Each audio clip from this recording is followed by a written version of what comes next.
Hi hello ನಮಸ್ಕಾರ ಎಲ್ಲರಿಗೂ welcome back to my YouTube channel. ಇದು ದೀಪಾವಳಿ ಹಬ್ಬದ ವ್ಲಾಗ್ ಆಗಿರುತ್ತೆ. ಸ್ವಲ್ಪ ತಡವಾಗಿ ಅಪ್ಲೋಡ್ ಮಾಡ್ತಾ ಇದ್ದೀನಿ, ಕ್ಷಮೆ ಇರಲಿ. ಸೊ ಫಸ್ಟ್ ನಾವು ಲಕ್ಷ್ಮಿ ಕೂರಿಸೋದಕ್ಕೆ ತಯಾರಿ ಮಾಡ್ಕೋಬೇಕಾಗಿತ್ತು. ಸೊ ಫಸ್ಟ್ ನಾವು ಶಾಪಿಂಗ್ ಹೋದ್ವಿ. ಸೊ ಎಷ್ಟೇ ದೀಪ ಇದ್ದರೂ ನಮಗೆ 2 ಹೊಸ ದೀಪ ಬೇಕು. ಸೊ ಅದಕ್ಕೋಸ್ಕರ ನಾವು ದೀಪನ ಫಸ್ಟ್ ಪರ್ಚೇಸ್ ಮಾಡಿದ್ವಿ. ನೆಕ್ಸ್ಟ್ ನಾವು ಹೋಗಿದ್ದು ಗಂಧಿಗೆ ಅಂಗಡಿಲಿ ಏನಪ್ಪ ಅಂತಂದರೆ ಕಳಶ ಕೂರಿಸೋದಕ್ಕೆ ಅಥವಾ ಲಕ್ಷ್ಮಿ ಕೂರಿಸೋದಕ್ಕೆ ಏನೇನು ಬೇಕೋ ಎಲ್ಲನೂ ನಾವು ಹೊಸದಾಗಿ ತೊಗೊಂಡ್ವಿ.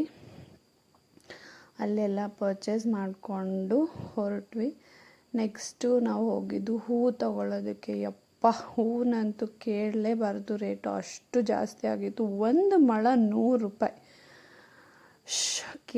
ರೇಟ್ ಕೇಳಿನೇ ಸುಸ್ತಾಗೋಯ್ತು. ಏನು ಮಾಡೋಕ್ಕಾಗಲ್ಲ, there is no other choice. ನಾವೆಲ್ಲ ಹೂವು ಬೈ ಮಾಡಿದ್ವಿ. ಸೊ ರೋಡ್ ಫುಲ್ಲು ಹಬ್ಬದ ವಾತಾವರಣ, ಎಲ್ಲಿ ನೋಡಿದ್ರು ಹೂವು, ತರಕಾರಿ, ಹಣ್ಣು, ಹಂಪಲು, ಬಾಳೆ ಗಿಡ, ಬಾಳೆ ಎಲೆ, ಹೊಂಬಾಳೆ, ಕಮಲದ ಹೂವು, ಇದೇ ಥರನೇ ಎಲ್ಲ ಫುಲ್ ರೋಡೆಲ್ಲ ಜಗಮಗ ಅಂತ ಹೇಳ್ತಾಯಿತ್ತು. ಸೊ ನಾವು ಎಷ್ಟೇ ಪರ್ಚೇಸ್ ಮಾಡಿದ್ರು ಮನೆಗೆ ಹೋದ್ಮೇಲೆ ಏನಾದರೂ ಒಂದು ಮರ್ತಿರ್ತೀವಿ. ಏನು ಮಾಡೋಕ್ಕಾಗಲ್ಲ, ಒಬ್ಬ ಮನುಷ್ಯ ಅಂತಂದಮೇಲೆ ಪರ್ಫೆಕ್ಷನ್ ಆಗಿರೋಕ್ಕೆ ಸಾಧ್ಯನೇ ಇಲ್ಲ. ಸೊ ನಾವು ಮನೆಗೆ ಹೋದ್ಮೇಲೆ ನೆನಪಾಗಿದ್ದು ಸ್ವಲ್ಪ ಏನೋ ಮಿಸ್ ಆಗಿದೆ ಐಟಮ್ಸ್ ಅಂತ ಹೇಳ್ಬಿಟ್ಟು ಆವಾಗ ನಮಗೆ ನೆನಪಾಗಿದ್ದು ಝೆಪ್ಟೋ. ಸೊ ಝೆಪ್ಟೋದಲ್ಲಿ ನಾವು ಬ್ಯಾಂಗಲ್ಸು ಮತ್ತು ಲೈಟಿಂಗ್ ಸೆಟ್ನ ಆರ್ಡ್ರ್ ಮಾಡ್ಕೊಂಡ್ವಿ. ಸೊ ಇಟ್ ವಾಸ್ ಅರೌಂಡ್ 10:30 ಆಗಿತ್ತು ನಾವು ಆರ್ಡ್ರ್ ಮಾಡಿದಾಗ. ಜಸ್ಟ್ 15 ಮಿನಿಟ್ಸಲ್ಲಿ ನಮ್ಮ ಮನೆಗೆ ರೀಚ್ ಆಯಿತು. ಸೊ ನೀವು ಕೂಡ ಏನಾದರೂ ಎಮರ್ಜೆನ್ಸಿ ಥಿಂಗ್ಸ್ ಬೇಕಾದಾಗ ನೀವು ಕೂಡ ಝೆಪ್ಟೋ ಆ್ಯಪ್ ಯೂಸ್ ಮಾಡ್ಬೋದು. ಬಟ್ ಲಿಮಿಟೆಡ್ ಲೊಕೇಶನ್ ಇದೆ, ನೋಡಿಕೊಂಡು ನೀವು ಬೈ ಮಾಡ್ಬೋದು ಅಥವಾ ಬುಕ್ ಮಾಡ್ಬೋದು. ಸಮ್ ಲೊಕೇಶನ್ ಅವೈಲಬಲ್ ಇದೆ, ಸಮ್ ಲೊಕೇಶನ್ ಅವೈಲಬಲ್ ಇಲ್ಲ. ಸೊ ಈ ಲೈಟಿಂಗ್ ಸೆಟ್ ನಮಗೆ ಜಸ್ಟ್ ₹50 ಅಷ್ಟಕ್ಕೆ ಸಿಕ್ಕಿರೋದು. ತುಂಬಾ ಚೆನ್ನಾಗಿದೆ, ತುಂಬ ಲೆಂತ್ ಕೂಡ ಇದೆ, ತುಂಬ ಕ್ವಾಲಿಟಿನೂ ಇದೆ.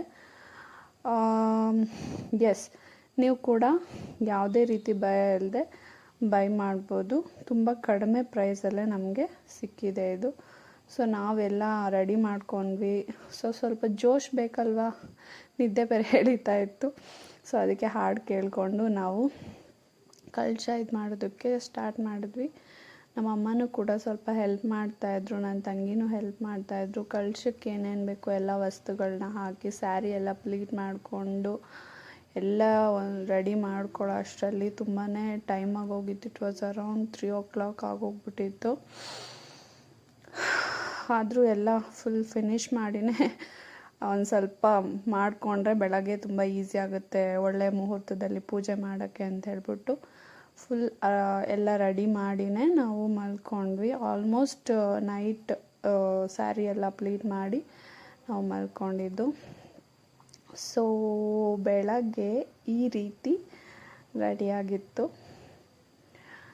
ಸೊ ನೀವು ನೋಡ್ತಾ ಇರ್ಬೋದು, ನಾವು ಲಕ್ಷ್ಮಿನ ಎಲ್ಲ ರೆಡಿ ಮಾಡಿ ಎಲ್ಲ ತಿಂಡಿ ತಿನಿಸುಗಳನ್ನ, ಪ್ರಸಾದಗಳನ್ನ ದೇವ್ರ ಮುಂದೆ ಇಟ್ಟಿದ್ದೀವಿ.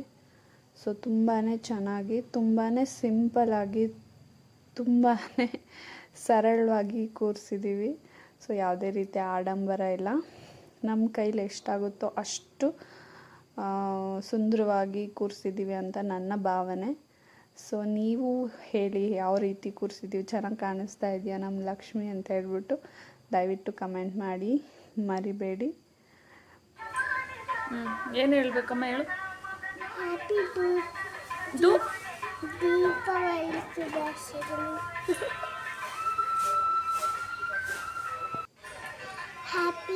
ಹ್ಯಾಪಿ ಇಲ್ಲ, ದೀಪಾವಳಿ ಹಬ್ಬದ ಸೂಪರ್. ಸೊ ಇದಾಗಿತ್ತು ನಮ್ಮ ದೀಪಾವಳಿಯ ವ್ಲಾಗ್. ಮತ್ತು ಮನೆ ಮುಂದೆ ತೋರಣನ ಬಿಡಿ ಹೂಗಳಿಂದ ಕಟ್ಟಿರೋದು ತುಂಬ ಚೆನ್ನಾಗಿ ಕಾಣಿಸ್ತಾ ಇದೆ. ನನ್ನ ತಂಗಿನೇ ಕುತ್ಕೊಂಡು ಕಟ್ಟಿದ್ದು. ಬಿಡಿ ಹೂ ಮುಂಚೆನೇ ತೊಗೊಂಡಿದ್ವಿ, ಸ್ವಲ್ಪ ದಿವಸದ ಮುಂಚೆನೇ. ಸೊ ಈ ಹಬ್ಬದಲ್ಲಿ ಎಲ್ಲರೂ ಪಟಾಕಿನ ಸ್ವಲ್ಪ ದೂರದಿಂದ ಸೇಫಾಗಿ ಇದು ಮಾಡಿ ಅಂತ ಹೇಳ್ತಾ, ಲಕ್ಷ್ಮಿ ನಿಮಗೆ ಆಯಸ್ಸು, ಆರೋಗ್ಯ, ಸಂಪತ್ತೆಲ್ಲ ಕೊಡಲಿ ಅಂತ ಹೇಳ್ತಾ, thank you for watching. Please subscribe ಮಾಡಿ.